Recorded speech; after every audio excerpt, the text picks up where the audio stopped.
चलिए बच्चों, तो हम लोग क्वेश्चन डिस्कस करते हैं। तो क्वेश्चन यहाँ पे बोला है सबसे पहले, विच of the following has maximum boiling point.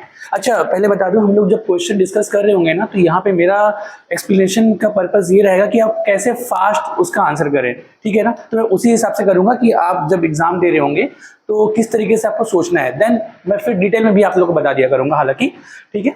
चलिए, तो सबसे पहले हम लोग देख रहे हैं कि विच of the following has maximum boiling point, और आपको ये स्ट्रक्चर देके रखे हैं। सबसे पहले आप लोग को देख लेना है कि नंबर ऑफ कार्बन किसमें ज्यादा है, क्योंकि बॉइलिंग पॉइंट डिपेंड करता है वैन डर वाल्स फोर्स पे, और वैन डर वाल्स फोर्स हम लोग देखेंगे कब ज्यादा होगा, जब मास ज्यादा होगा। मास कब ज्यादा होगा, जब नंबर ऑफ कार्बन ज्यादा होंगे।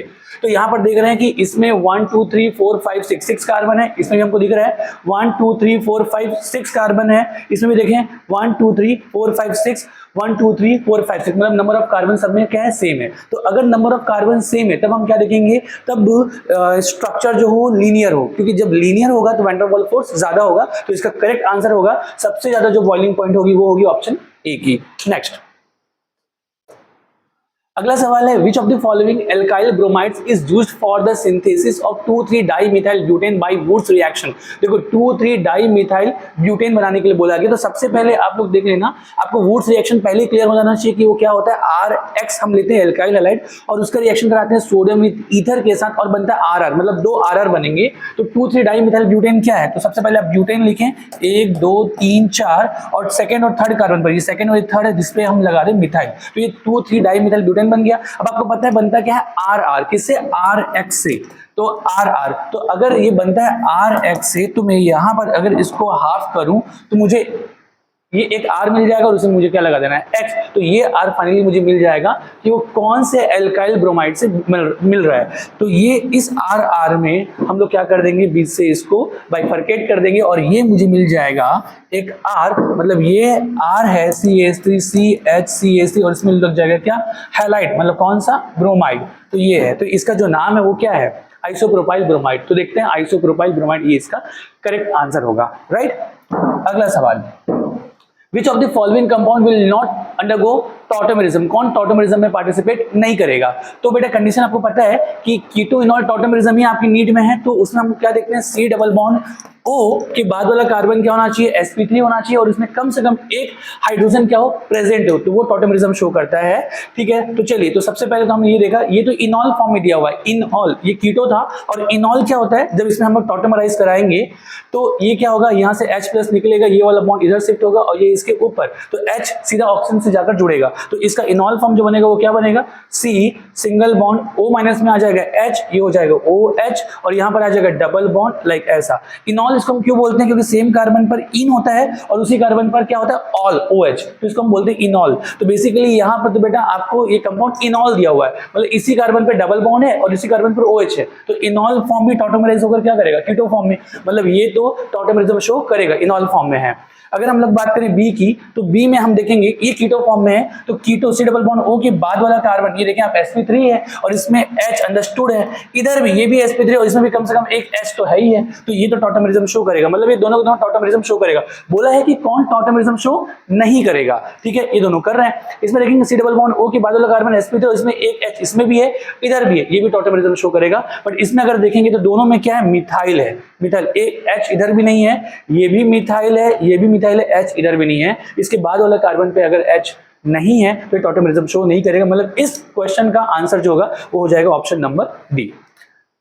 अगले सवाल में बढ़ते हैं, compare the acidic strength in the following compound. तो बेटा आप सबसे पहले आप जब देखते हैं इसमें सबके सब है C डबल OH, तो हम लोग यहाँ से क्या करेंगे, H+ फायर करेंगे, H+ वहीं से फायर करते हैं जो मोर EN एटम से जुड़ा होता है, तो ये एसिडिक H है। अब सबसे क्या करेंगे, H+ फायर कर देंगे।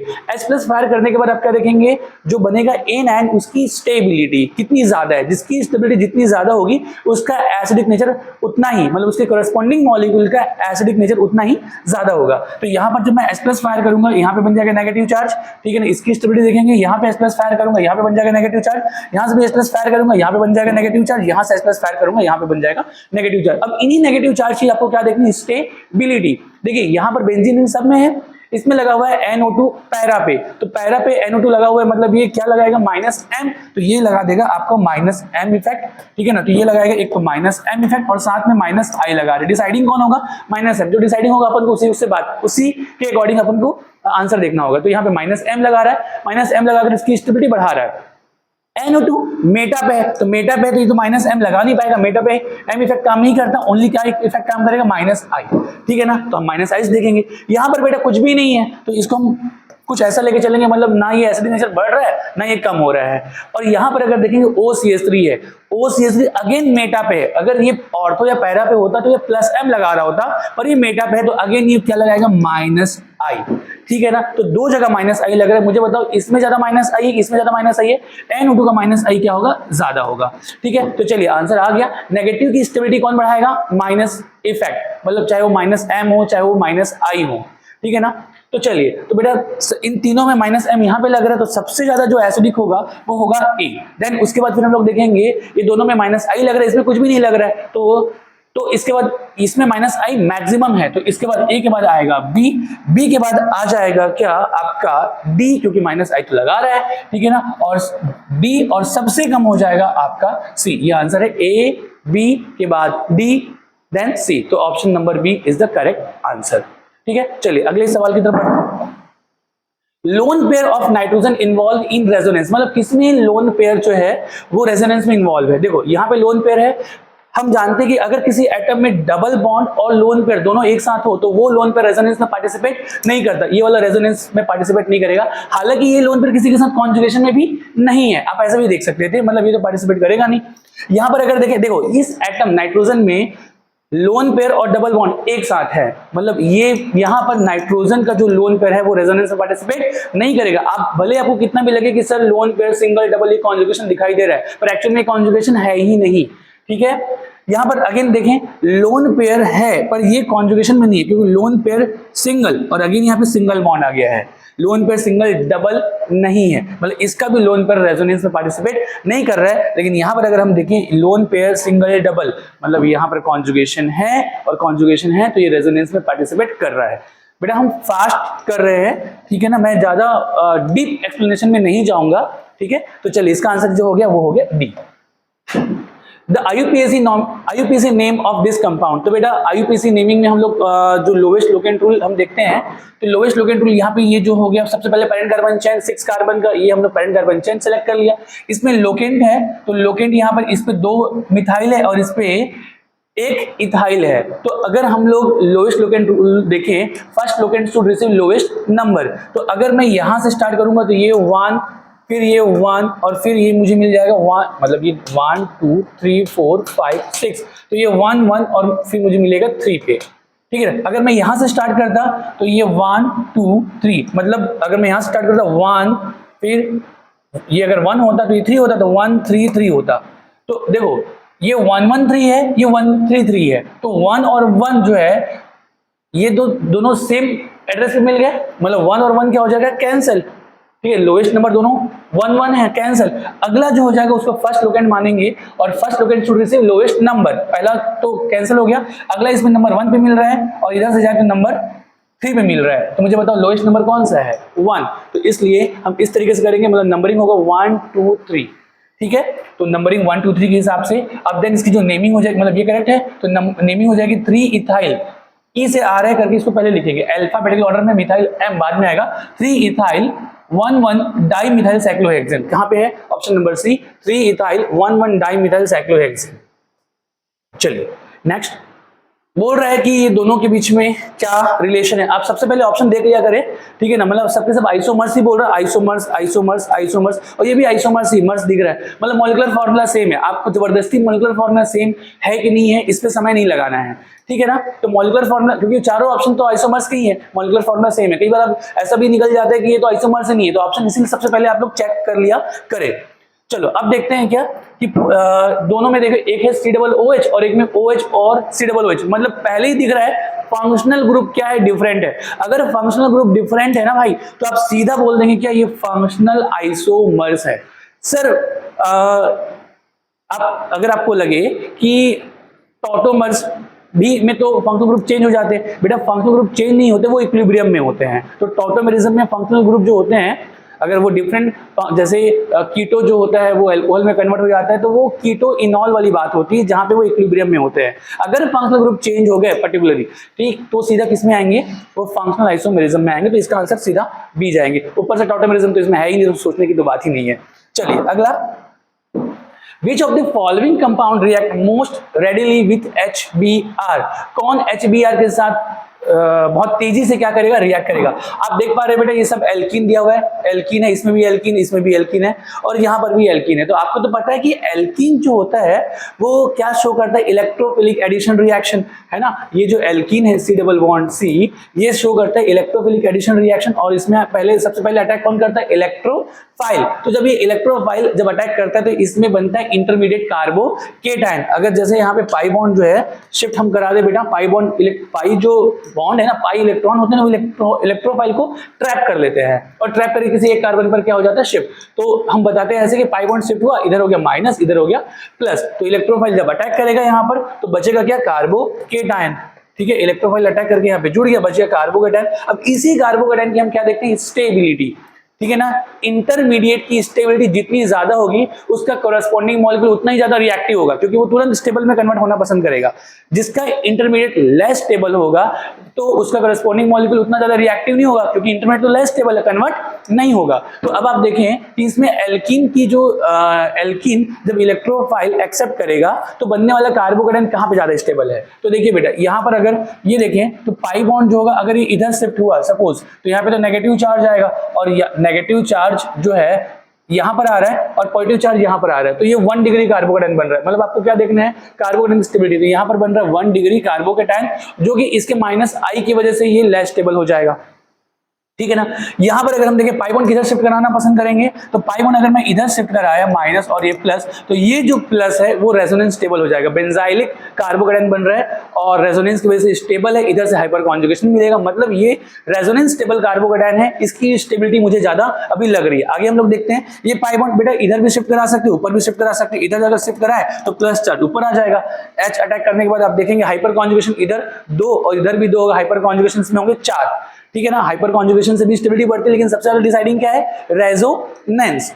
और देन तो यहां पर हाइपर कॉन्जुगेशन मिल रहे हैं आपको कितने, 4। और यहां पर अगर हम लोग देखें पाई बॉन्ड अगर शिफ्ट होगा इधर तो ये माइनस हो जाएगा और ये हो जाएगा प्लस, माइनस में H प्लस आ जाएगा। तो इस कार्बोकेटायन की स्टेबिलिटी अपन को देख रहे हैं, तो इधर से हाइपर कॉन्जुगेशन 3, इधर से हाइपर कॉन्जुगेशन 2, 3 2 5। मतलब ओवरऑल यहां पर भी ये हाइपर कॉन्जुगेशन की वजह से स्टेबल है। हमको ये बोल रहा है कि कौन ज्यादा रिएक्टिव है, मतलब सबसे ज्यादा स्टेबल कार्बोकेटायन तो हमको तो एक ही जगह दिख रही है जहां पर रेजोनेंस की वजह से स्टेबल हो रहा है। देखो आपको ध्यान रखना है कि कोई भी कार्बोकेटायन की स्टेबिलिटी अगर आपको देखनी है तो सबसे पहले आप लोग देख लिए रेजोनेंस सबसे ज्यादा डिसाइडिंग होगा, देन हो जाएगा फिर हाइपर कॉन्जुगेशन और देन फिर हो जाएगा क्या, इंडक्टिव इफेक्ट। ठीक है ना, इस तरीके से। हालांकि इससे पहले हम लोग और देख लेते हैं एरोमेटिसिटी या इक्वल रेजोनेंस, लेकिन मेन तो आपको जो दिखाई दे रहा है उसमें आप देख लेंगे रेजोनेंस। तो रेजोनेंस होने की वजह से ये सबसे ज्यादा स्टेबल है और स्टेबल होने की वजह से इसकी रिएक्टिविटी सबसे ज्यादा है। In which of the following heterolysis of CBr bond form aromatic cation. ठीक है ना, तो यार अगर CBr है, अगर मैं Br निकालूं तो Br निकालने के बाद ठीक है ना क्या बन जाएगा, Br तो मोरियन एटम है, जब ये निकलेगा तो बनेगा केटायन। और हमको पूछ रहा है कि कौन एरोमेटिक केटायन बनाएगा। देखो मैंने अभी बोला ना कि अगर कोई पॉजिटिव चार्ज की वजह से वो कंपाउंड अगर एरोमेटिक हो जाता है तो सबसे ज्यादा स्टेबल होगा। एरोमेटिक जो होते हैं वो सबसे ज्यादा स्टेबल होते हैं, तो हमको वही देखना है। तो जैसे अगर मैंने Br निकाला, ये पॉजिटिव चार्ज है, कंपाउंड एरोमेटिक हो गया क्या, नहीं। एरोमेटिक की क्या कंडीशन होती है, एरोमेटिक के लिए कंडीशन होती है सबसे पहले जो काम की चीज वो देख लेना, साइक्लिक रेजोनेंस हो। क्या हो, साइक्लिक रेजोनेंस हो और रिंग के अंदर जो पाई इलेक्ट्रॉन्स है वो 4n+2 के स्टेप में होना चाहिए, 4n+2 के बराबर होना चाहिए। रिंग के अंदर पाई इलेक्ट्रॉन्स 4n+2 के बराबर होना चाहिए। तो इसमें या तो पाई इलेक्ट्रॉन्स 2 मिलेंगे, या तो 6 मिलेंगे, या तो 10, इसके स्टेप में मिलेंगे। ठीक है, तो सबसे पहले देखिए बेटा इसमें साइक्लिक रेजोनेंस नहीं हो रहा है, क्योंकि रेजोनेंस बस इतना ही हो रहा है। तो यार ये तो एरोमेटिक रहा नहीं, है नहीं एरोमेटिक।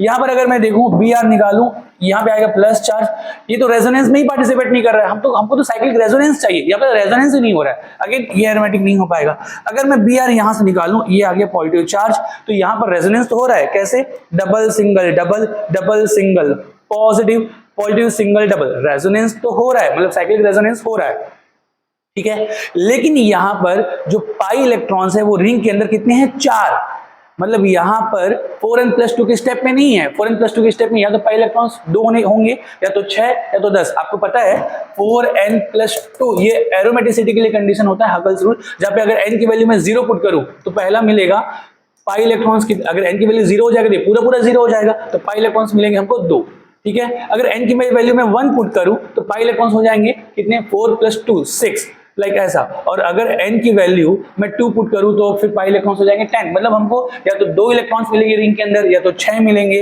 या तो 10 मिलेंगे, लाइक ऐसा। ये एरोमेटिक के लिए। एक कंपाउंड होता है एंटी एरोमेटिक, एंटी एरोमेटिक भी साइक्लिक रेजोनेंस होता है, और इसमें पाई इलेक्ट्रॉन्स जो होते हैं वो 4n की स्टेप में होते हैं, 4n, जहां पे n की वैल्यू अपन 1 से स्टार्ट करते हैं, तो 4n में अगर n की वैल्यू मैंने 1 पुट करी तो आंसर कितना आएगा, पाई इलेक्ट्रॉन्स कितनी हो जाएंगे, 4, ठीक है ना। अगर n की वैल्यू में 2 पुट करूंगा तो आंसर कितने हो जाएंगे, 8, तो वो एंटी एरोमेटिक है। तो ये कंपाउंड एंटी एरोमेटिक ही है, और anti aromatic compound highly unstable होता है, जो कि आपको पता है। तो ये कंपाउंड एंटी एरोमेटिक है, एरोमेटिक नहीं है। यहाँ पर अगर हम देखें Br अगर मैं निकालूंगा, यहाँ पर चार्ज आएगा पॉजिटिव चार्ज। अब आप देखिए अगेन यहाँ पे साइक्लिक रेजोनेंस हो रहा है, positive single double, double single positive, cyclic resonance हो रहा है, और रिंग के अंदर पाई इलेक्ट्रॉन्स कितने हैं, 2, मतलब ये कंपाउंड क्या है, एरोमेटिक है Br निकलने के बाद। तो सही आंसर इसका होगा डी। नेक्स्ट एसर्शन बोला है boiling points of H2SO4 is more than HNO3, क्या बात सही है, क्या बात सही है। H2SO4 बेटा, H2SO4 अगर आप देखें तो ये होता है S डबल बॉन्ड O, ये OH OH, और HNO3 का स्ट्रक्चर आप लोग को पता है, ठीक है ना। यहाँ पे आपको पता है कि ये N निकालते कैसे हैं, H प्लस, आप इसको पहले तो आप लोग चार्ज सेपरेट कर दो, H प्लस NO3 माइनस में। अब NO3 माइनस की स्ट्रक्चर आपको बनाना आता है, जितना नेगेटिव चार्ज है उसको डायरेक्टली जोड़ दो, देन फिर आप क्या करो, लोन पेयर करके ऑक्टेट चेक करो।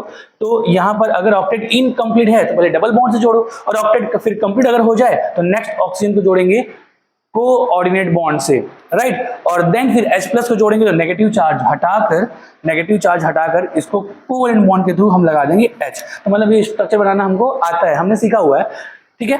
तो अब देखो, तो हमने बॉइलिंग पॉइंट्स हमको देखनी है, तो हम कैसे देखते हैं, जितना ज्यादा हाइड्रोजन बॉन्डिंग होगा बॉइलिंग पॉइंट्स उतना ज्यादा होगा। तो वो अपन कैसे देखेंगे, नंबर ऑफ OH से, जिसमें नंबर ऑफ OH जितना ज्यादा होगा अगेन हाइड्रोजन बॉन्डिंग उतनी ज्यादा होगी, ठीक है ना। तो आप देखोगे यहाँ पे OH कितने हैं, 2 OH हैं। जब 2 OH हैं तो H2SO4 के बीच में हाइड्रोजन बॉन्डिंग क्या होगी, ज्यादा होगी, ठीक है ना। यहाँ पर एक ही OH है, मतलब हाइड्रोजन बॉन्डिंग HNO3 के बीच में कम होगी, मतलब नो डाउट बॉइलिंग पॉइंट इसका कम है, बॉइलिंग पॉइंट इसका ज्यादा है, मतलब यस। तो पहला जो है असर्शन क्या है, करेक्ट है।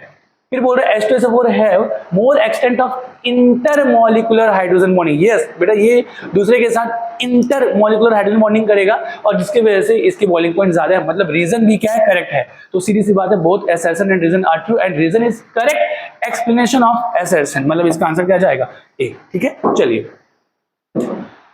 नेक्स्ट है ऑन द कन्वर्जन, N2 से N2 माइनस जा रहा है और O2 से O2 माइनस जा रहा है, तो कौन सा स्टेटमेंट करेक्ट है ये पूछा गया है, ठीक है ना। चलिए, तो ऑप्शन दिया हुआ है कि यहां से यहां पे जाने पर NN बॉन्ड वीकन्स, मतलब N बॉन्ड लेंथ बढ़ जाएगा, बॉन्ड लेंथ बढ़ने से जो बॉन्ड स्ट्रेंथ है वो क्या हो जाएगी, कम। चलिए देखते हैं बेटा, वैसे तो आप लोग को निकालना आता है, बट मैंने आप लोग को एक सिंपल तरीका भी बताया था कि जिसके पास 14 इलेक्ट्रॉन्स होते हैं ना, इनका बॉन्ड ऑर्डर होता है कितना, 3, आप ऐसे भी निकाल सकते हो, ठीक है ना।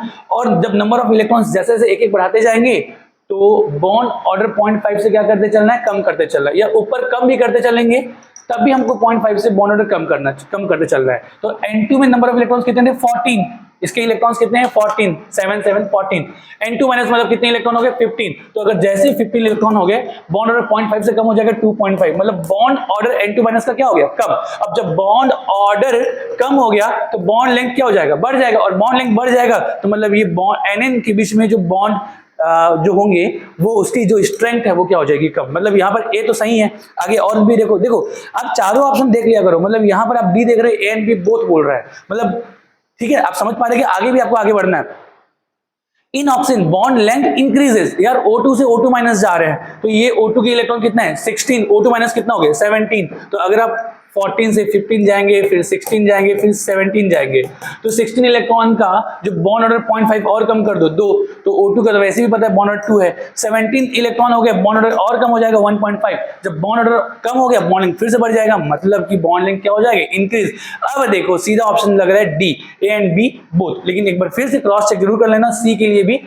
हालांकि आंसर आ गया हमारा, अब इतना करके आप आगे बढ़ जाओ, आपको रुकना नहीं है, बट फिर भी हम ऑप्शन नंबर सी को देख लेते हैं। इन N becomes diamagnetic। बेटा N2 से जब N2 माइनस में जाएंगे तो ये हो जाएगा diamagnetic। बेटा अगेन इसका ट्रिक आपको याद है कि ऑड नंबर में आपको पता है क्या कि इवन नंबर जो है, इवन नंबर में जब इलेक्ट्रॉन्स होते हैं तो वो डायामैग्नेटिक होते हैं, और ऑड नंबर में जब इलेक्ट्रॉन्स होंगे तो वो पैरामैग्नेटिक होगा। यस और नो? इवन जो होंगे डाया और ऑड होंगे पैरा। लेकिन एक एक्सेप्शन है कि 10 और 16 इलेक्ट्रॉन जो हैं ये इवन नंबर के इलेक्ट्रॉन्स हैं। तो 10 और 16 में ये जो हो जाएंगे ये पैरा होते हैं, मतलब ये होना चाहिए था क्या, डाया, पर ये जो होंगे वो पैरा होंगे। बस आपको ये ध्यान में रखना है। तो चलो बाकी 10 और 16 को हटा दो, तो आप लोग जो ये है वो ध्यान में रखना। 10 और 16 वाले क्या होंगे, पैरा। इसको अगर हटा दे तो इवन वाले डाया और ऑड वाले क्या होंगे, पैरा। तो मुझे एक बात बताओ, यहाँ पर क्या दिख रहा है, ये 15 इलेक्ट्रॉन्स हो गए, तो ये तो पैरा होना चाहिए ना, ये क्या होना चाहिए, पैरा। और बोल क्या रहा है, डाया। N2 खुद डाया है, 14 इलेक्ट्रॉन्स है, इवन नंबर है, ये डाया है, और ये डाया से ये पैरा में जाएगा, ठीक है ना। और इसमें ये बोल रहा है डाया, मतलब ये क्या है, गलत है, ठीक है। तो ऑप्शन जो है वो है डी।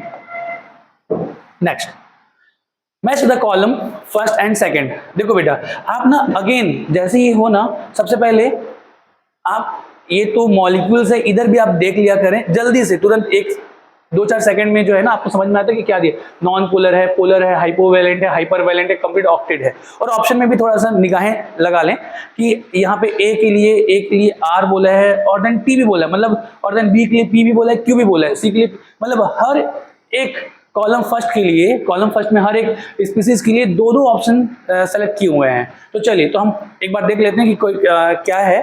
ANH3 है, तो ANH3 और इधर पोलर, नॉन पोलर और ऑक्टेट के बारे में बात किया गया कि ऑक्टेट किसका कंप्लीट है, किसका इनकम्प्लीट ऑक्टेट है, मतलब इलेक्ट्रॉन डेफिशिएंट है, और कौन हाइपरवैलेंट है, मतलब इलेक्ट्रॉन रिच है। तो चलिए NH3, तो NH3 आपको पता है NH3 में बेटा 3 H हो गया और एक लोन पेयर हो गया, इसका ऑक्टेट क्या है, कंप्लीट है, मतलब ऑक्टेट क्या है, कंप्लीट, मतलब ए का हो जाएगा टी। टी देखो कहां पे है, तो ए का टी एक जगह यहां पे है, ठीक है ना, और एक जगह यहां पे, मतलब सीधी सी बात है, मुझे ए और सी में ही चेक करना था। अब देख लो कि इसमें ए में आर दिया हुआ है और इसमें ए में पी दिया हुआ है। ए में आर देखो, NH3 पोलर है कि नॉन पोलर है, यस यार ये तो लोन पेयर है। अगर ध्यान रखना, अगर कोई स्पीसीज में लोन पर अगर आ जाए, ठीक है ना, जेनॉन F2 और जेनॉन F4 को छोड़कर, ठीक है ना, अगर इसको छोड़ दे, तो अगर किसी स्पीसीज में सेंट्रल एटम के पास लोन पेयर अगर आ जाए, वो स्पीसीज पोलर ही निकलेगा। अगर किसी स्पीसीज में सेंट्रल एटम के पास एक भी अगर लोन पेयर हो, ठीक है ना, वो पोलर ही निकलेगा। एक्सेप्शन है जेनॉन F2, जेनॉन F4। यार ये तो क्लियर ही हो गया, NH3 जो है वो क्या है, पोलर है। और अगर मैं P को अगर देखूं, P क्या है, नॉन पोलर, तो भाई ऐसा है कि ये तो पोलर है। तो सीधी सी बात है, ऑप्शन ए इज करेक्ट। बाकी आप क्रॉस चेक कर लें। B जो है, B अब यहीं से करें, B जो है, B क्या है, BF3, इसके लिए बताया है P, तो P क्या है, नॉन, यस BF3 क्या है, नॉन पोलर है, BF3 क्या है, नॉन पोलर है। कैसे हम देखेंगे, ये लाइक ऐसा, साइड एटम क्या है, सेम है और कोई लोन पेयर नहीं। नॉन पोलर की कंडीशन हमने देख रखा है, अगर साइड एटम सेम है और सेंट्रल एटम के पास कोई लोन पेयर नहीं है, तो कंडीशन नॉन पोलर के लिए सेंट्रल एटम के पास कोई लोन पेयर नहीं होना चाहिए और साइड एटम क्या होना चाहिए, सेम होना चाहिए। तो वो स्पीसीज जो होता है वो क्या होता है, नॉन पोलर। नॉन पोलर है, सही बात है। तो BF3 जो है ये तो नॉन पोलर है ही, और साथ में Q जो है वो क्या है, हाइपोवैलेंट, यस इसका ऑक्टेट इनकम्प्लीट है, इलेक्ट्रॉन डेफिशिएंट है, सही बात है। C जो है, C के लिए P और T दिया है, C में P मतलब non polar, yes carbon dioxide जो होता है बेटा इसमें साइड एटम्स क्या है सेम, और कार्बन में कोई लोन पेयर नहीं है, मतलब ये अगेन C जो है नॉन पोलर है। और T है, T क्या है कंप्लीट ऑक्टेट, यस कार्बन का ऑक्टेट क्या है कंप्लीट, 2 इलेक्ट्रॉन ने शेयर कर लिया, तो इधर भी कितने हो गए 2 2 4 2 6 और 2 8, ऑक्टेट क्या है कंप्लीट है। D अगर देखें PCl5 में P again PCl5 non polar है, क्यों क्योंकि सारे के सारे जो साइड एटम है क्लोरीन वो सेम है और फास्फोरस के पास कोई लोन पेयर नहीं है, मतलब अगेन ये नॉन पोलर है। और साथ में क्या दिया हुआ है इसके साथ S क्या है हाइपरवैलेंट, यस हाइपरवैलेंट मतलब इलेक्ट्रॉन रीच है, total number of electron phosphorus में कितने हैं 5, शेयरिंग करने के बाद 10 हो गए, तो ये तो इलेक्ट्रॉन रीच है। ये तो हमने डिस्कस कर लिया, हालांकि आप पहले ही ऑप्शंस देखकर मतलब यहां पर देखकर आप आगे बढ़ सकते थे, आंसर ए जाता। Next, how many molecule species does not exist, please question आप ढंग से पढ़ा करें। डज नॉट बोला है, कई बार हम हड़बड़ी में डज नॉट नहीं देख पाते, एग्जिस्ट देख लेते हैं, डज नॉट एग्जिस्ट बोल रहा है, ठीक है ना यार। Be2 एग्जिस्ट करता है क्या, नहीं, बेरिलियम ट्वाइस। अब आप MOT अगर आप लोगों ने बार बार पढ़ रखा है तो आपको तुरंत समझ में आ जाता है कौन सा, कि ग्रुप सेकंड के जो स्पीसीज है ना, ग्रुप सेकंड फर्स्ट नहीं, ग्रुप सेकंड के स्पीसीज जो है वो Be2 मॉलिक्यूल के फॉर्म में एग्जिस्ट नहीं करते, हाँ ग्रुप फर्स्ट के एग्जिस्ट कर लेते हैं, Na2 एग्जिस्ट कर लेता है, ठीक है, Li2 भी क्या कर लेगा एग्जिस्ट कर लेगा, ठीक है ना, K2 भी एग्जिस्ट कर लेगा, लाइक ऐसा। ग्रुप सेकंड के जो मॉलिक्यूल हैं Be2 Mg2 ये एग्जिस्ट नहीं करते, ठीक है ना। हालांकि अब बॉन्ड ऑर्डर निकाल कर भी आप चेक कर सकते हैं, पर मैं आपको फास्ट तरीके से बता रहा हूं। एक तो ग्रुप 2 के और साथ में बेटा जो इनर्ट गैस जो है ना ग्रुप नंबर 18 जो है उसके जैसे He2 Ne2 ये सब एग्जिस्ट नहीं करते, ये तो आपको दिमाग में होना चाहिए, ठीक है। मैं फिर से कह रहा हूं कॉन्सेप्चुअली आप बॉन्ड ऑर्डर से ही निकालते हैं, आप तो वो ऐसे भी कर सकते हैं, टोटल इलेक्ट्रॉन 4 हैं, ठीक है 4 इलेक्ट्रॉन है, फिल करेंगे 1 2 3 4, तो Nb minus Na divided by 2, 2 minus 2 divided by 2, answer 0, bond order 0, तो एग्जिस्ट नहीं करेगा, तो ये तो हम जानते थे। तो Be2 एग्जिस्ट नहीं करेगा, B2 एग्जिस्ट करेगा, मैंने आपको बताया एक तो सेकंड ग्रुप का ध्यान में रखना है और एक ग्रुप नंबर 18 का ध्यान रखना है, वो मॉलिक्यूल फॉर्म में एग्जिस्ट नहीं करते, B2 एग्जिस्ट करेगा। C2 प्लस ये भी एग्जिस्ट करेगा, ठीक है ना, टोटल इलेक्ट्रॉन 12, C2 कहते हैं एक इलेक्ट्रॉन निकाल दिया 11, ये एग्जिस्ट करेगा। He2 एग्जिस्ट नहीं करता पर He2 प्लस एग्जिस्ट करता है। He2 हीलियम ट्वाइस एग्जिस्ट नहीं करता बट He2 प्लस कितने इलेक्ट्रॉन हो जाएंगे, हीलियम के 2 के हो जाएंगे 4 और एक इलेक्ट्रॉन निकल गया 3, मतलब 1 2 और 3, 2 माइनस 1 डिवाइडेड बाई 2, तो आंसर आ जाएगा 0.5, बॉन्ड ऑर्डर है। आपको पता है कि ऐसे स्पीसीज जो है यहां तक ऐसे स्पीसीज कौन एग्जिस्ट करेगा कौन एग्जिस्ट नहीं करेगा, इसको हम लोग बॉन्ड ऑर्डर से देखते हैं, और bond order is equal to होता है Nb minus Na divided by 2, bonding molecular orbital में present number of electrons, anti bonding molecular orbital में प्रेजेंट नंबर ऑफ इलेक्ट्रॉन्स, इसको इससे हम माइनस कर देंगे और इसका जब हाफ कर देंगे तो क्या निकल जाता है बॉन्ड ऑर्डर।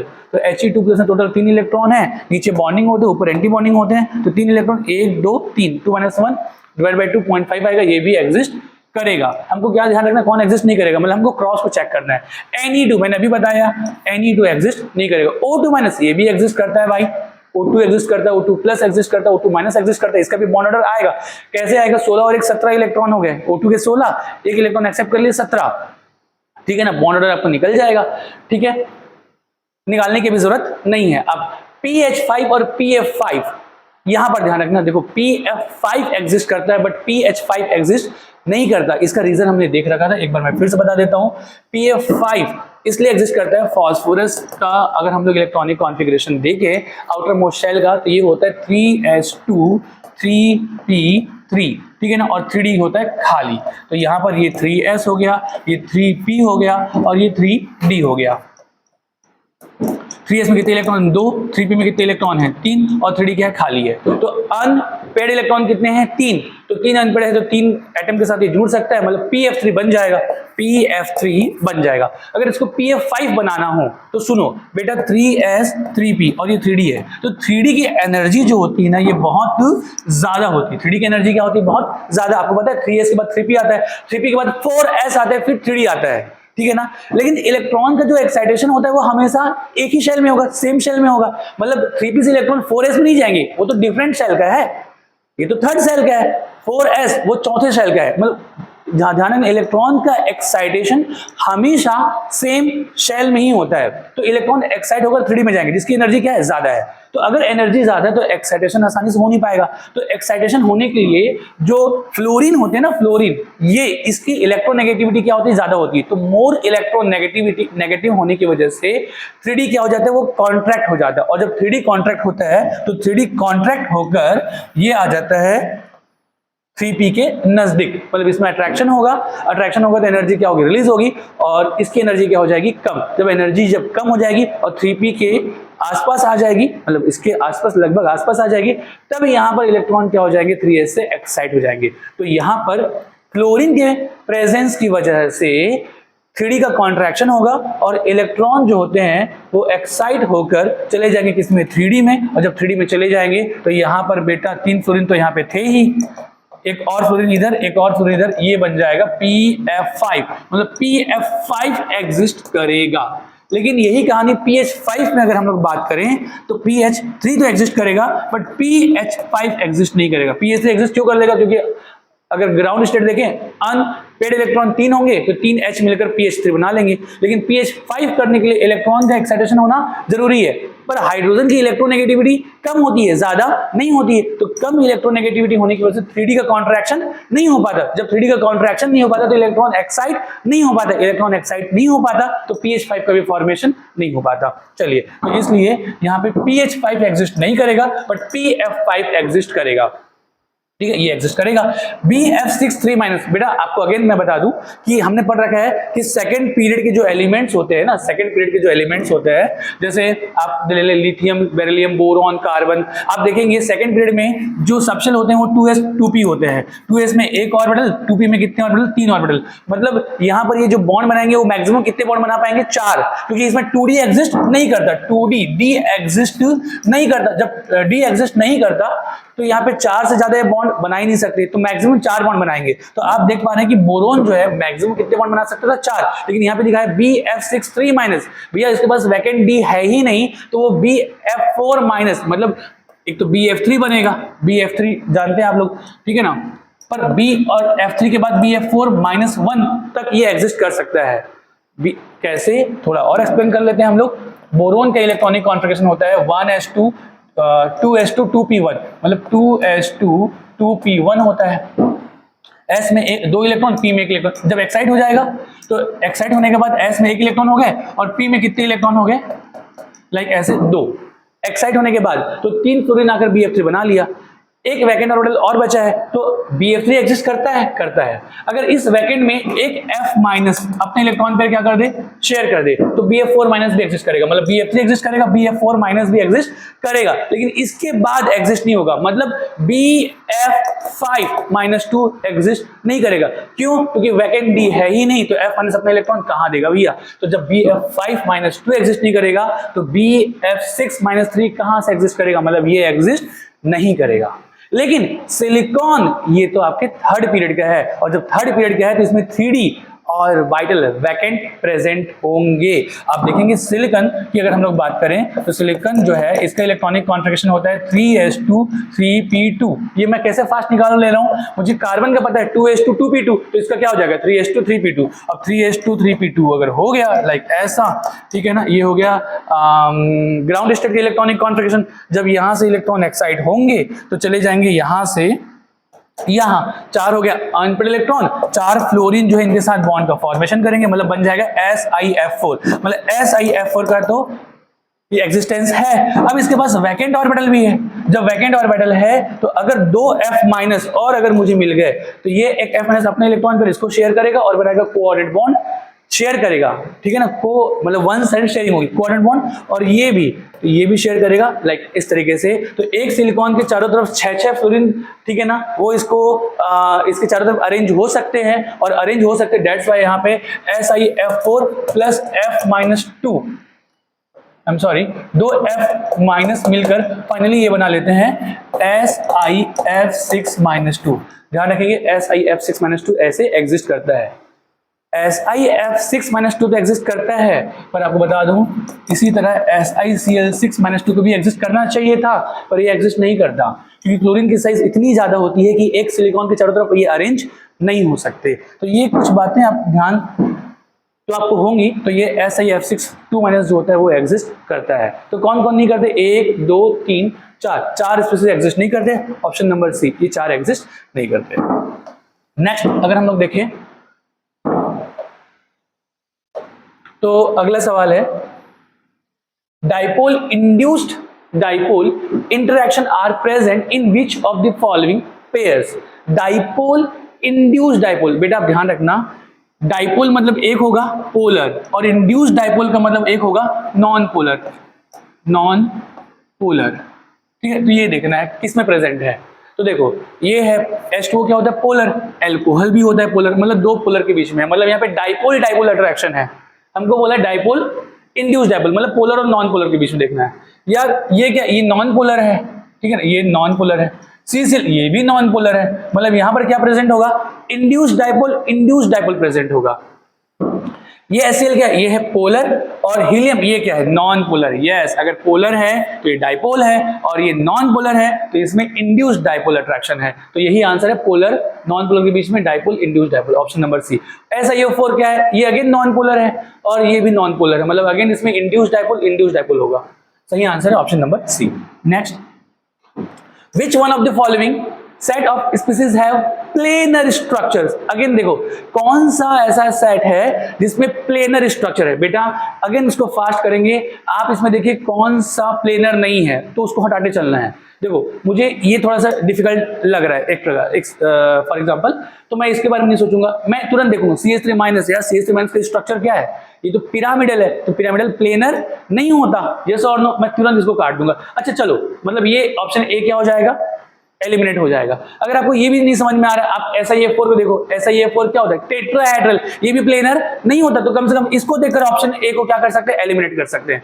बी में अगर आते हैं, तो बी में अगर आता हूं I3+ मैं देख रहा हूं ICl4 माइनस, अगर ये भी मुझे अभी समझ में नहीं आ रहा है, Al2Cl6 समझ में नहीं आ रहा है, मतलब आप समझ रहे हैं, मतलब कि मैं इसका स्ट्रक्चर निकालने के लिए समय जाया नहीं करूंगा क्योंकि मुझे टाइम लगेगा, तो मैं आगे बढ़ते जाऊंगा, जो मुझे पता है मैं उसी के बारे में बात करूंगा, ठीक है। Al2Cl6 मुझे इसके बारे में पता है कि यहाँ पर क्या होता है, डाइमर फॉर्मेशन होता है, और डाइमर जब फॉर्मेशन होता है तो जो जो sp2 था वो sp3 में कन्वर्ट हो जाता है और एक ब्रिज लाइक स्ट्रक्चर हो जाता है। मतलब यहाँ पर जो है ना, ये जो है प्लेनर स्ट्रक्चर नहीं होता, तो जैसे प्लेनर नहीं होता मैं इसको देखकर ऑप्शन बी भी क्या कर दूंगा, एलिमिनेट कर दूंगा, ठीक है ना, ठीक है। तो लाइक ऐसा, फिर मैं ऑप्शन नंबर सी की तरफ बढ़ूंगा, तो अगेन ये I3+ ICl4 माइनस ClF3 का मैं स्ट्रक्चर बना के देख सकता हूं। ClF3 क्या है, यहां पर कितने लोन पेयर है क्लोरीन के पास, 2 लोन पेयर है, ठीक है, और 3 बॉन्ड पेयर है, 3 2 5, मतलब sp3d की ज्योमेट्री मुझे बन गई। और लोन पेयर को हम लोग कहां पे रखते हैं, लोन पेयर को हम लोग लगते हैं किसमें, इक्वेटोरियल में। लोन पेयर को मैंने छिपा दिया, शेप दिख रहा है T, तो T जो है एक ही प्लेन में है, यस, मतलब ये प्लेनर है। Xenon F2 भी देख लेता हूं, Xenon F2 में कितने लोन पेयर होते हैं बेटा, 3 लोन पेयर होते हैं और 2 बॉन्ड पेयर होते हैं, तो 3 2 5, और 5 का अगेन ये बन गया आपका sp3d की ज्योमेट्री। तीनों लोन पेयर मैंने रख दिया कहां पे, यहां पे, और मुझे शेप दिख गया लीनियर भी क्या होता है, प्लेनर, एक ही प्लेन में है, मतलब ये दोनों मुझे दिख गया प्लेनर। अब मैं बाकी I3+ भी देख लेता हूं। देखो एलिमिनेशन में ये डी भी एलिमिनेट हो जा रहा है ना, ऐसा आई एम सॉरी, इसको देखकर मैं बोलूं, ठीक है, SF4 सॉरी CH3 माइनस देख के मैं बोल रहा हूँ, CH3 माइनस क्या होता है, पिरामिडल, ये प्लेनर नहीं है, मतलब 3 ऑप्शन वैसे ही क्या हो चुके हैं, एलिमिनेट हो चुके हैं। मैं ऑप्शन सी ही लगाऊंगा, लेकिन मैं एक एक करके चेक कर ले रहा हूँ। ClF3 प्लेनर था, Xenon F2 ये लीनियर प्लेनर निकल ही गया। अब बाकी 2 चीजों को मेरे को क्रॉस चेक करना है। ICl4 माइनस बनता कैसे है, Cl माइनस अपना इलेक्ट्रॉन पेयर दे रहा है किसको, ICl3 को, ठीक है ना। या आप तो ऐसे तो हम लोग करना सीखे हैं, और इजी तरीके से हम लोग देख सकते हैं। पहले ये देख लें कि आयोडीन में वैलेंस इलेक्ट्रॉन होते हैं 7, 3 इलेक्ट्रॉन तो पार्टिसिपेट कर चुके हैं बॉन्ड फॉर्मेशन में, बच गए क्या, 4 इलेक्ट्रॉन, मतलब 2 लोन पेयर, तो 2 लोन पेयर हो गया, और बॉन्ड पेयर कितने हो गए, 3 और 1 4, 4 और 2 हो गए 6, तो 6 मतलब हो जाएगा sp3d2। ये ऐसा लोन पेयर को रखते हैं, 2 लोन पेयर ऊपर 1 नीचे, ठीक है, ये हो जाएगा स्क्वायर प्लेनर, मतलब ये है आपका प्लेनर स्ट्रक्चर, मतलब ये भी सही है, तीनों सही हो गए। I3+ में अगर हम लोग देखें I3+, तो I3+ में क्या हो जाएगा, ये जो है ये आयोडीन, एक आयोडीन हो गया, ठीक है ना, ये एक आई से जुड़ रखा है, और ये भी एक और आई से, अपन इसको क्या कर देते हैं, जोड़ देते हैं, ठीक है ना, और एक इलेक्ट्रॉन क्या हो जाएगा, ये रिलीज कर देगा क्योंकि पॉजिटिव चार्ज है। तो अब देखो कितने लोन पेयर हो गए, 2 लोन पेयर और 2 बॉन्ड पेयर, 2 लोन पेयर और 2 बॉन्ड पेयर, ठीक है ना, मतलब हो जाएगा sp3 की जो ज्योमेट्री है वो हो जाएगी कुछ टेट्राहेड्रल। 2 लोन पेयर अगर आप रख देंगे तो शेप मुझे दिखाई देगा ओनली वी शेप, और वी शेप भी क्या है, लीनियर है। तो वी शेप भी क्या है, एक ही प्लेन में है, प्लेनर है। वी शेप क्या होगा, एक ही प्लेन में प्लेनर है, मतलब ऑप्शन सी जो है वो करेक्ट है। मैं फिर से बोल रहा हूँ, क्वेश्चन करने का यहाँ पे तरीका एक्चुअल में ऑप्शन एलिमिनेशन का ज्यादा बेहतर है, वो कम समय में आपको फास्ट आंसर देगा। यहाँ पे हमने CH3 माइनस देखकर ए को एलिमिनेट कर दिया, यहाँ पर मैंने Al2Cl6 को देखकर एलिमिनेट कर दिया, ठीक है ना। आप वैसे TeCl4 भी ले सकते हैं, ठीक है। और यहाँ पर मैंने ऑप्शन डी में, ये मुझे समझ में अगर नहीं आ रहा था तो मुझे डी में तो CH3 माइनस दिखाई दे रहा है, ये भी मैंने क्या कर दिया, एलिमिनेट कर दिया। ऑप्शन सी बचा है, यही इसका आंसर है। The decreasing order of priority of for functional group is correct। तो बेटा आपको पता है कार्बोक्सिलिक एसिड सबसे ज्यादा, ये दो ही दिख रहे हैं, देन उसके बाद फिर होता है सल्फोनिक एसिड, देन फिर होता है क्या बेटा, एसाइल हैलाइड। तो ऑप्शन नंबर सी।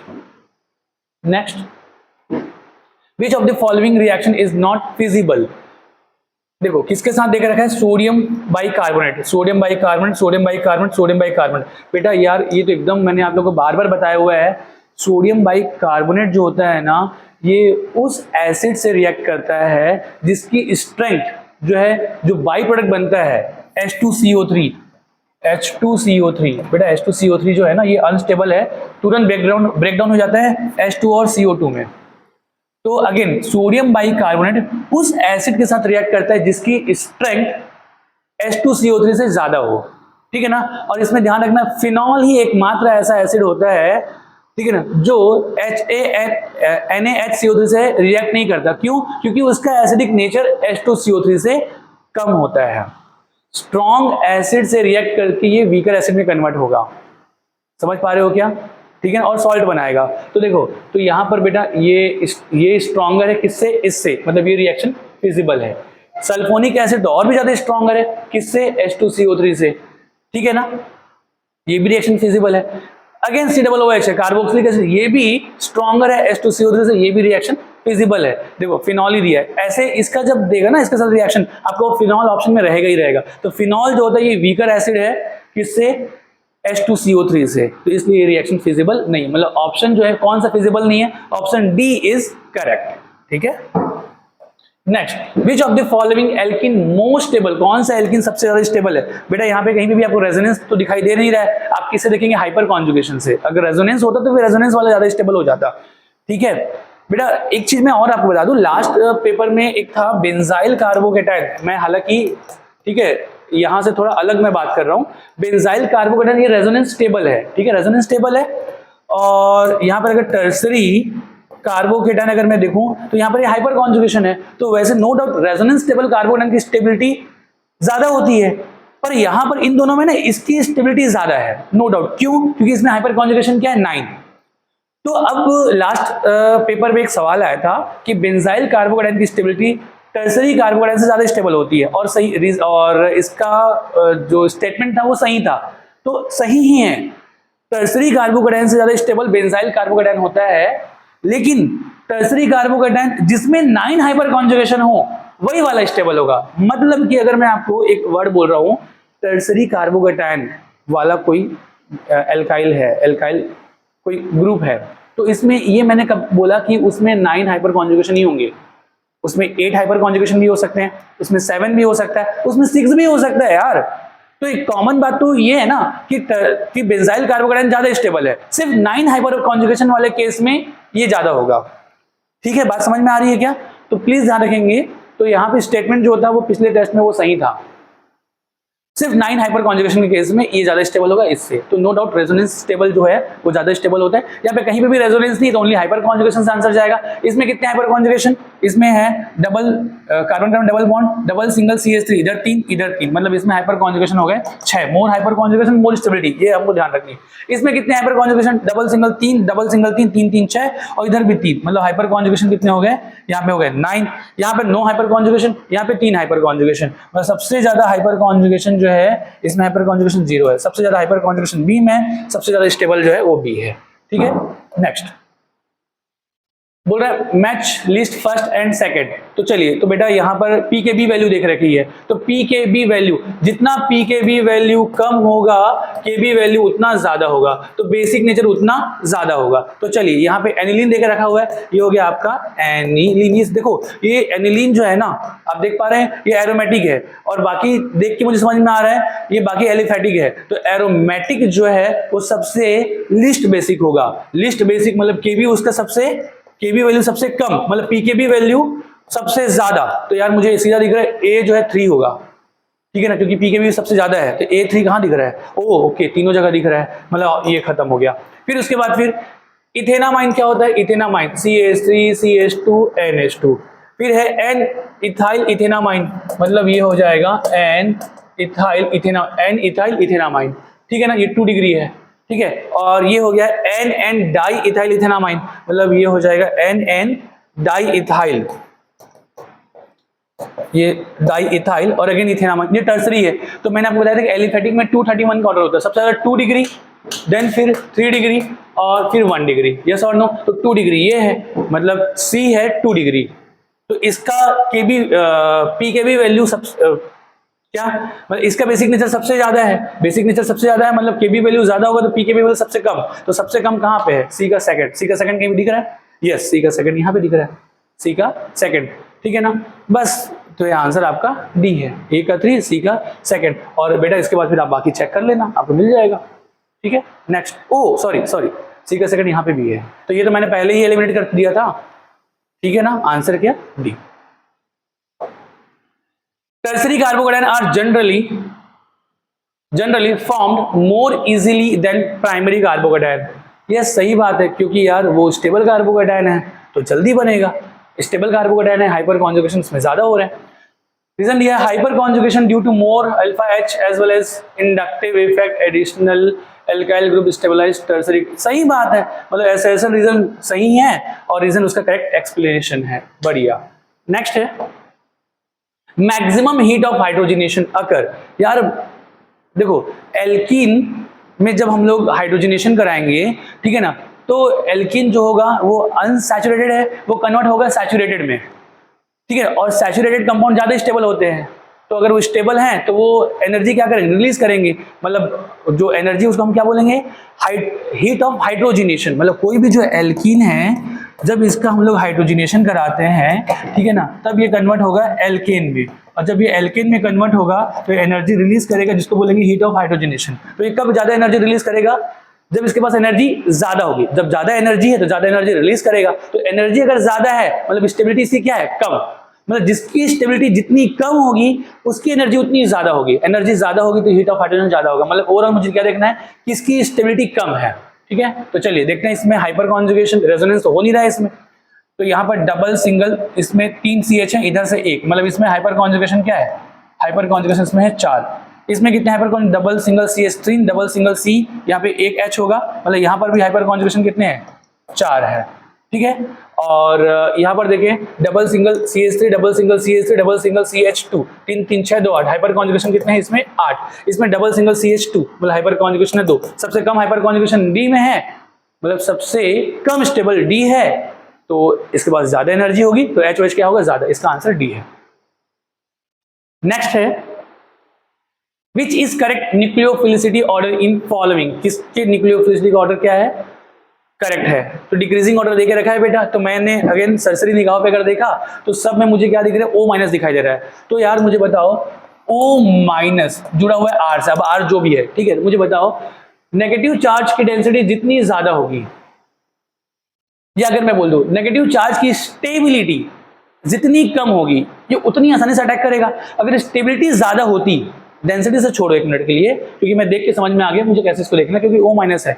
नेगेटिव चार्ज की स्टेबिलिटी से देखते हैं, अगर स्टेबिलिटी ज्यादा है, मतलब ये इसको होल्ड करके रखेगा, O आसानी से अटैक करने नहीं देगा। अगर स्टेबिलिटी कम है तो आसानी से क्या कर देगा, अटैक, और अटैक कर देगा मतलब न्यूक्लियोफिलिसिटी क्या है, ज्यादा है। तो मुझे बेसिकली क्या देखना है, नेगेटिव चार्ज की स्टेबिलिटी किसकी कम है, जिसकी कम है वो अच्छा न्यूक्लियोफाइल होगा। तो चलो देखते हैं, एक तो OH माइनस है, एक में CH3 डबल। बेटा यहाँ पर तो आप देख पा रहे हैं, यहाँ पे तो इक्वल रेजोनेंस हो रहा है भाई, ये CH3 है, तो यार ये तो स्टेबल है, तो आपको स्टेबिलिटी देख लेनी है। एक है एसिटेट आयन, यहाँ पर ये लगा रहा है प्लस आई, ये लगा रहा है प्लस आई, और यहाँ पर क्या बेटा, ये तो ये स्टेबल, दोनों स्टेबल है। जिसमें सबसे ज्यादा स्टेबल कौन सा है, CH3CO माइनस, सबसे ज्यादा स्टेबल ये है, मतलब इसकी न्यूक्लियोफिलिसिटी सबसे कम है। देखो ये और ये, मतलब ये दो ऑप्शन तो आप पहले तो बेटा कैंसिल कर दो, इससे ये सबसे ज्यादा स्टेबल है, ठीक है ना।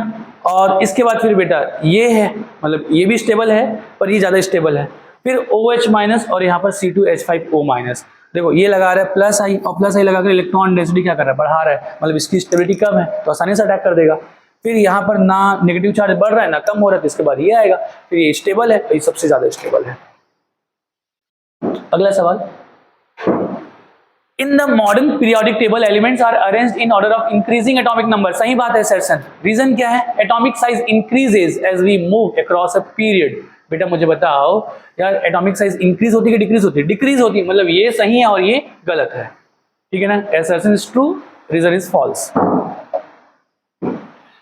Acetaldehyde gives a positive silver mirror test, yes देता है ना, टॉलेस रेजेंट टेस्ट जो है एसिटाल्डिहाइड देता है, और ऑक्सीडाइज होकर कन्वर्ट हो जाता है किसमें, कार्बोक्सिलिक एसिड में।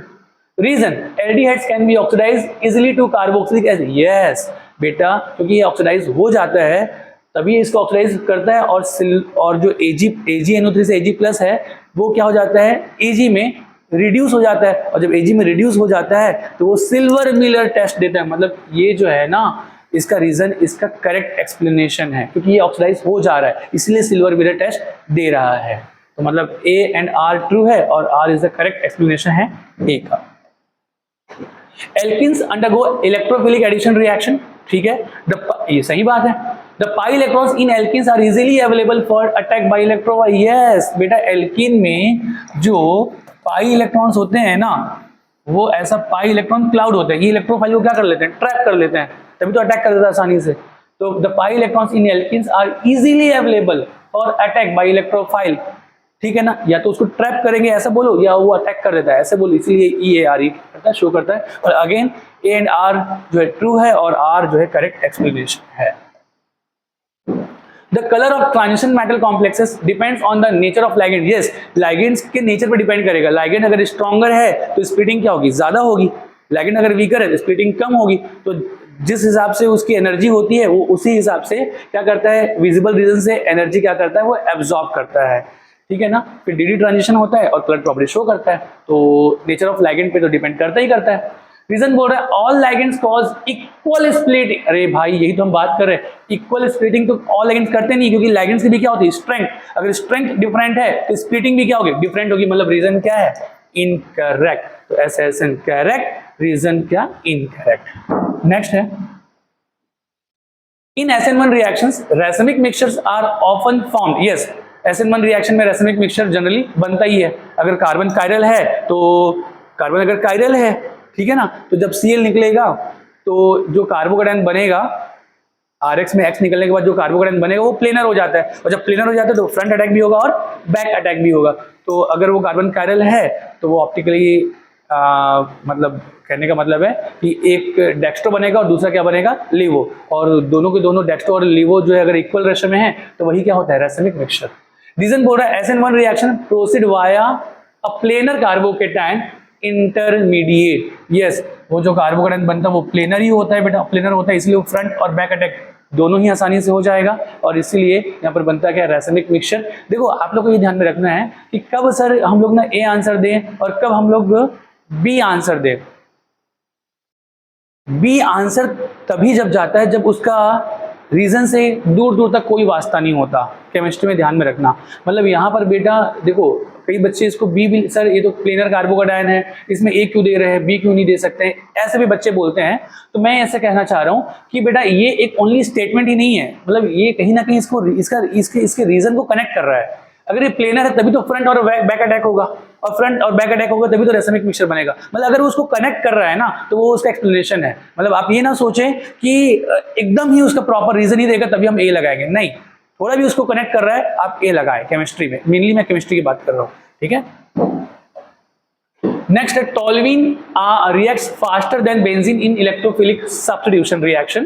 टोल्यूइन जो होता है, ठीक है ना, वो बेंजीन से, यस बेटा ऐसा है, ये है आपका टोल्यूइन, ये है आपका बेंजीन। तो देखो जब हम लोग इसमें ESR कराते हैं ना, इलेक्ट्रोफिलिक सब्स्टिट्यूशन रिएक्शन, तो यहाँ पे इंटरमीडिएट क्या बनता है, कार्बोकेटाइन, आपको पता है, और कार्बोकेटाइन बन रहा है तो उसकी स्टेबिलिटी कब ज्यादा होगी, जब इसमें कोई इलेक्ट्रॉन डोनेटिंग ग्रुप होगा, ERG ग्रुप बोल दो या EDG ग्रुप, ERG ग्रुप होना चाहिए। तो ERG ग्रुप है, इलेक्ट्रॉन डेंसिटी बढ़ाएगा तो इलेक्ट्रोफाइल आसानी से क्या करेगा, अटैक करेगा, ठीक है। तो सही बात है assertion. Reason the methyl group withdraws electron density from the aromatic ring. बेटा विड्रॉ थोड़ी ना कर रहा है, ये तो इसको रिलीज कर रहा है। मतलब अगेन रीजन क्या है, incorrect, assertion is true, reason is false.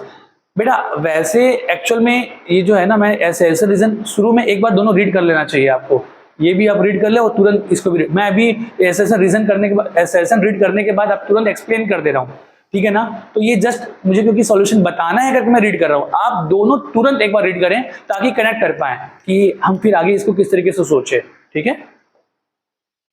Acetylene reacts with ammoniacal silver nitrate give a white precipitate. Acetylene क्या होता है बेटा, इथाइन को हम लोग बोलते हैं एसिटाइलिन, ठीक है ना। ये ammoniacal silver nitrate AgNO3 NH4OH, इसके साथ क्या देता है, व्हाइट प्रेसिपिटेट। यस बेटा यहाँ से Ag+ मिलेगा जो इस एसिडिक H को रिप्लेस करके बना लेगा CH triple bond C- Ag+, ये होता है सिल्वर एल्काइलाइड और इसका मिलता है व्हाइट प्रेसिपिटेट।